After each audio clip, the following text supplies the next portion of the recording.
MBC 단독 보도라고 합니다. TV 토론에서 성폭력 발언 이준석 무혐의 처리됐다.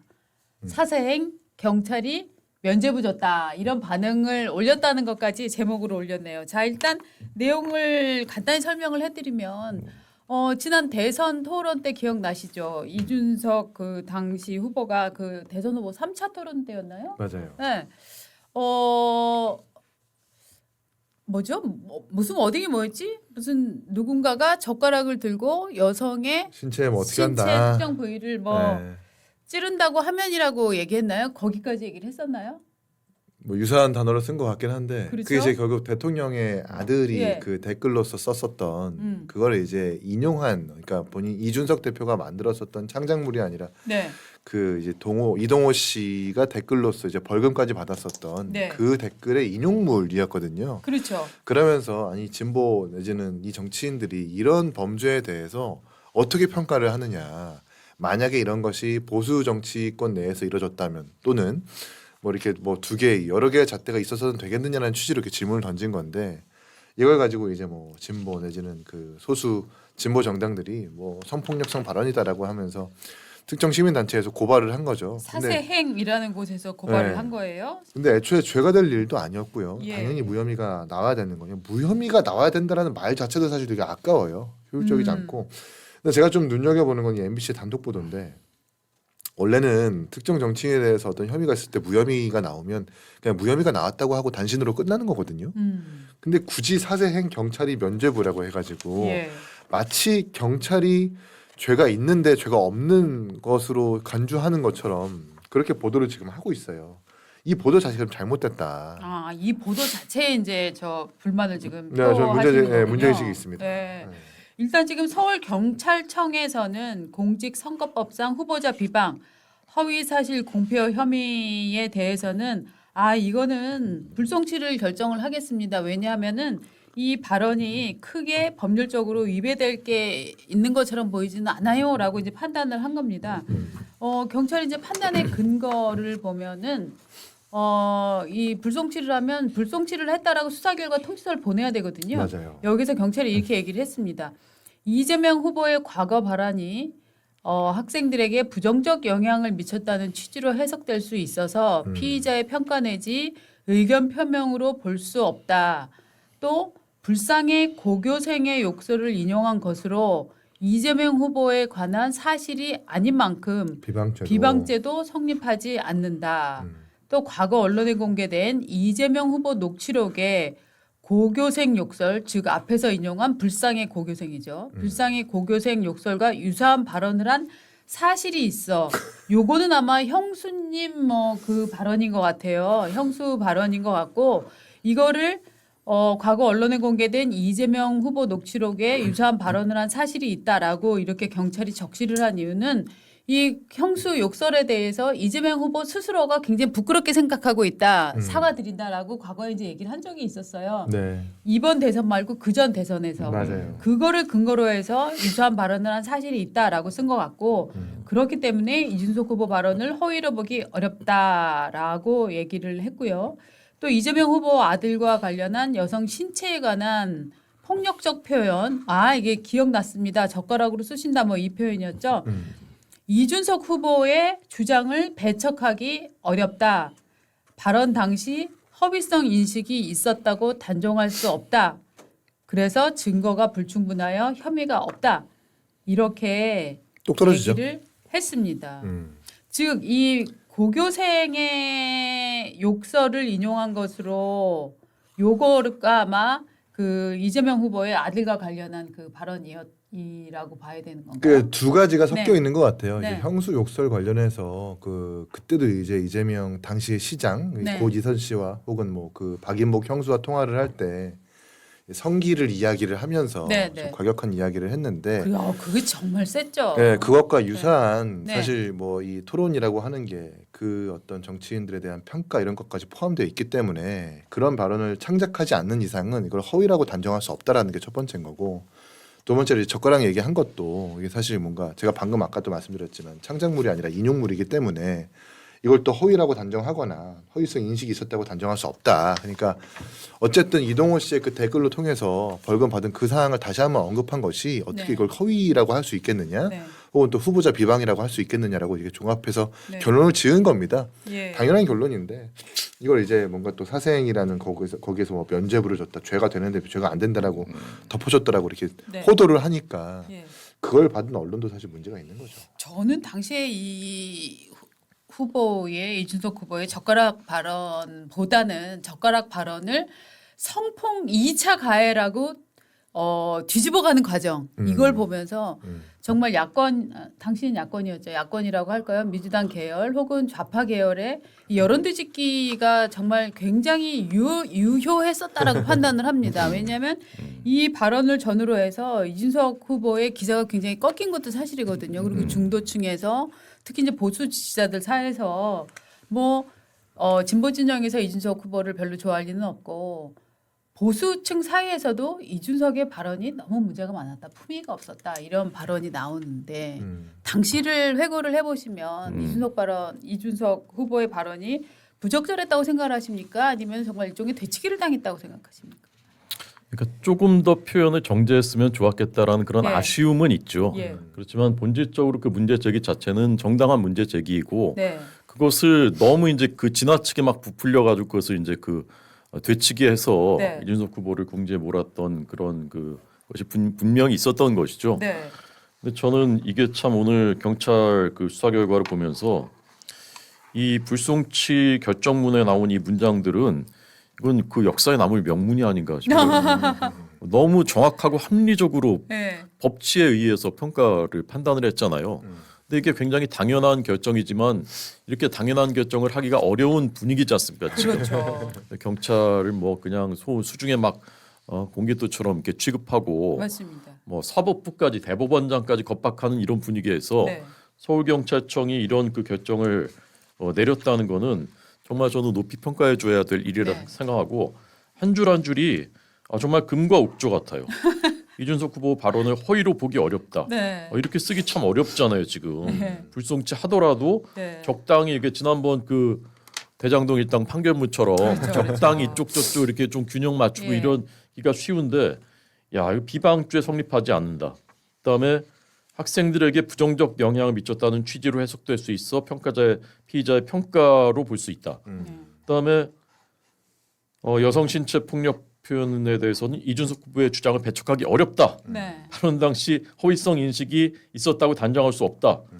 그다음에 이준석 후보가 정치인이 가져야 할 여성 혐오에 대한 기준과 원칙에 대한 담론을 토론하고자 화두를 던진 것이다. 네. 정말 전 정말 크게 오래간만에 네. 경찰에 박수를 쳐주고 싶습니다. 네. 저는 그래서 이 결정문 통지서를 보면서 느꼈던 게 뭐냐면 우리 보수가 얼마나 여론전에 취약한가를 오히려 보여줬다고 생각을 해요. 제가 지난번 대선 때 기억나시는지 모르겠는데 그때도 두 분이 나오셨어요. 그래서 그때 이준석 후보의 젓가락 발언 직후였어요. 제가 뭐라고 얘기했냐면 자, 이 건은 기본적으로 2차 가해가 해당되지 않는다. 왜냐하면 1차 가해의 문제점을 물으려는 것이었기 때문이다. 그런데 이거를 갖고 2차 가해라고 지금 민주당 쪽에서 얘기를 하고 있는데 이거는 매우 부적절한 그 여론몰이인데 이런 경우라면 아무리 이준석과 대립각을 세우는 국민의힘이라고 하더라도 오히려 국민의힘에서 이준석 후보의 발언이 문제 없었다고 쉴드를 같이 쳐줘야 되는 거 아니냐라고 제가 그때 얘기를 했었거든요. 네. 그렇습니다. 뭐 그때는 이제 그 네. 득표 전략도 있었던 것이고요. 그리고 만약에 그게 없었으면 49대 41대 8이었잖아요. 네, 대선 네. 최종 결과가. 네. 만약에 이 건이 아니었으면 네. 49대 저희는 30 몇 퍼센트 정도, 30대 후반, 그다음에 이준석 후보가 10 이상 두 자릿수 이렇게 됐을 가능성이 많죠. 네. 그럼 아마 지금 전국의 지형도 많이 달라져 있을 거고 네. 여러 가지 이제 복잡한 상황이 전개됐을 텐데 예. 어쨌건 결과적으로는 저희 당 입장에서는 그리고 저는 사실 이제 보수 진영 전체 입장에서도 황금 분할처럼 이렇게 그 득표가 그때 이루어졌다라고 생각하고 네. 그렇습니다. 그래서 저는 하여튼 이 보수는 어떻게 보면은 뭐 원칙을 중시한다 이런 얘기를 늘 보수들이 해오지만 이런 건들이 일어났을 때 정말 보수의 입장에서 봤을 때 이게 정말 2차 가해냐? 아니다. 이건 오히려 1차 가해의 책임성을 묻기 위한 질문이었다라는 점에 착안을 해서 2차 가해의 문제점들을 반박을 해나간다거나 또 좌파가 좋아하는 그 연대 있지 않습니까? 보수 네. 진영에서도 사실 이런 부분에 대해서는 이 건에 대해서는 저는 연대해서 저는 반박하는 분위기가 일어났었어야 된다라고 저는 생각을 하거든요. 근데 네. 보수의 문제점은 누군가 공격당하면 그물이 자기한테 튈까봐 깜짝 놀라서 저는 쟤랑 안 친하거든요라고 되게 심하죠. 네. 그런 것들 때문에 어떻게 보면은 뭐 흔히 말하는 뭐 체제 전쟁이라고 할까요? 이런 데서 계속 패배하는 분위기가 있는 거 아닌가라는 느낌이 좀 들어요. 제가 이 직후에 JTBC 그 네. 5대0 라이브라고 방송 나갔었는데 그 네. 모든 주제가 다 이 네. 주제인 거예요. 네. 그 주제 자체가 네. 반론권 같은 것도 싫지도 않고 음. 초등학생이 보고 있었는데 이거 너무나 성폭력적 발언 아닌가요? 라는 그 완전한 기본 전제로 깔고 그렇죠. 방송을 완전히 진행을 하는 겁니다. 그래서 예.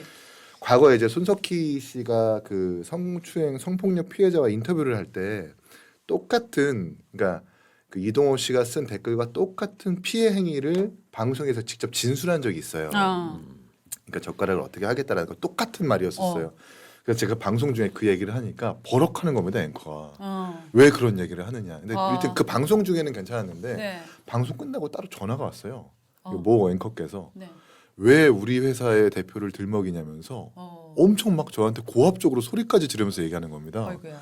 그러니까 이게 언론이라고 하는 게 어쨌든 주장이 있으면 반주장이 있는 거고 그렇습니다. 그렇잖아요. 의견이 있으면 반의견이 있는 거고 좀 반론권을 실어야 되는 건데 그러니까 이동호 씨의 댓글이라고 하는 거 대통령의 댓글이라고 하는 거 완전히 배제하고 그냥 이준석 대표가 있었던 창작물인 것처럼 완전 뭐 말로써 성추행을 저지른 사람처럼 덮어씌워서 그렇게 여론하는 거 보고 거기다 또 얹어가지고 그 당시 야권의 정치인들이 거기에 막 여론전을 하는 걸 보고 보수가 이런 거 되게 취약하긴 하는구나. 네. 예, 정확하게 우리가 잘 관찰할 수 있고 관통할 수 있는 용기나 어떤 이렇게 배포가 없구나라는 생각도 맞아요. 했죠. 예. 그래서 당시에도 보면은 개혁신당의 그 대응도 어떻게 보면은 이렇게 일사불란하지는 않고 안에서도 맞아요. 좀 여론이 많이 갈렸다는 제가 얘기를 들었는데 음. 이것은 2차 가해가 아니다. 1차 가해의 문제성과 그 가족의 문제를 지적하기 위함이었다라고 정확하게 치고 나갈 건지 아니면 정말 초반부터 납작 엎드려서 정말 제가 판단을 잘못했습니다라고 얘기할 건지 명확하게 지금 전략이 서 있지 않았던 상태가 아니었나라는 느낌도 좀 들어요. 예, 이제 진보 정부 같은 네. 경우에는 그런 따로의 전략 회의가 없어도 무조건 우리가 네. 했으니까 잘 됐다라고 쭉 밀고 갔을 텐데 네. 일단 보수 쪽에 있는 정치인들은 일단 합리적인 평가를 한단 말입니다. 맞습니다. 어떻게 하는 것이 여론에 예. 잘 어떻게 좀 스며들까라는 네. 것에 좀 차이가 거기서 네. 보여지는 것 같아요. 근데 그게 저는 이제 그런 생각도 드는 게 그 좌파들이 그렇게 한다고 해서 그걸 기준 삼아서 우파도 저렇게 똑같이 해야 된다 그렇게 할 수는 없는 거라 생각하고. 네, 네. 근데 이제 저도 평생 이제 방송국에서 근무를 했었기 때문에 우리가 이제 그 뉴스를 할 때도 뭐 흉기 이렇게 하지 뭐 칼이라든가 이런 말을 쓰지 않습니다.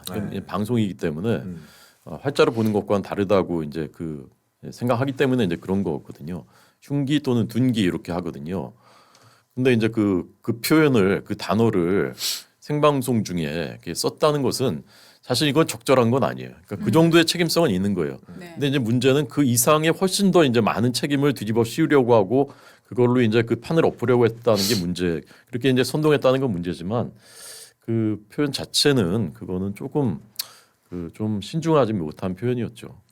맞습니다. 뭐 대표 본인도 사과를 하기도 네. 했고요. 네, 그 네, 부분은 뭐 저희도 네. 인정을 하는 부분이니까. 예. 저는 무엇보다 이준석 대표가 나 말 잘하는 사람이잖아라는 과도한 자신감이 그 참사를 불렀다라고 생각을 하거든요. 왜냐하면 이렇게 자극적이고 어떻게 보면은 정말 끔찍한 사건일수록 냉정한 태도로 조곤조곤 진술을 해가면서 사건의 발생부터 경위를 설명한 후에 이에 대해서 어떻게 생각하십니까? 권영국 후보님이라고 물었으면 돼요. 그런데 권영국 후보는 이런 사람에 대해서 어떻게 생각하십니까? 라고 이제 질문형으로 물어본 다음에 후킹을 하려고 했던 거잖아요. 일종의. 그러니까 이 말 잘하는 사람이 한다고 믿은 사람이 이 자기 화법을 너무 믿은 나머지 네, 그것도 있는데 네. 어쨌든 이준석이라고 하는 정치인이 국민의힘 대표 시절부터 그 성상납이라고 하는 일부 유튜버가 제기했었던 그 없는 근거를 가지고 굉장히 정치적 공격에 빠진 사람이기도 하기 때문에 예. 결국 이제 모든 게 무혐의 나고 아예 없는 사실이라는 게 드러났잖아요. 예. 이제 본인이 느껴지는 어떤 그 온도는 확실히 좀 달랐던 것 같아요. 아. 거기에서 나오는 어떤 말의 어떤 온도나 네. 경중이 조금 다른 것이 네. 있었다. 아. 네.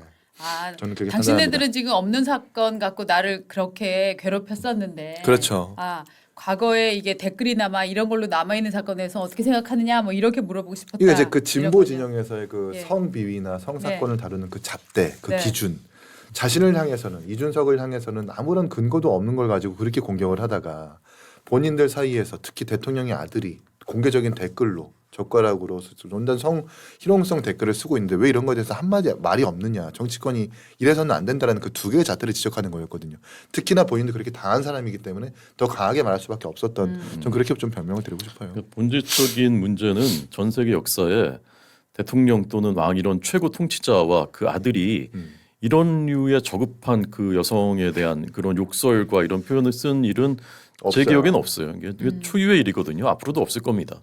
이런 상황에서 이제 벌어진 일인 것이고 그것을 이제 지적하는 과정에서 생긴 일인데 어쨌건 결론이 너무나 좋게 잘 내려졌기 때문에 네. 이 일을 계기로 저는 이준석 대표께서도 더 좋은 정치인으로 성장하시고 그리고 이제 선거를 앞두고 보수가 이렇게 연합하고 힘을 모으는 그런 그 계기로 작동했으면 좋겠다 하는 네. 그 바람을 가져봅니다. 예.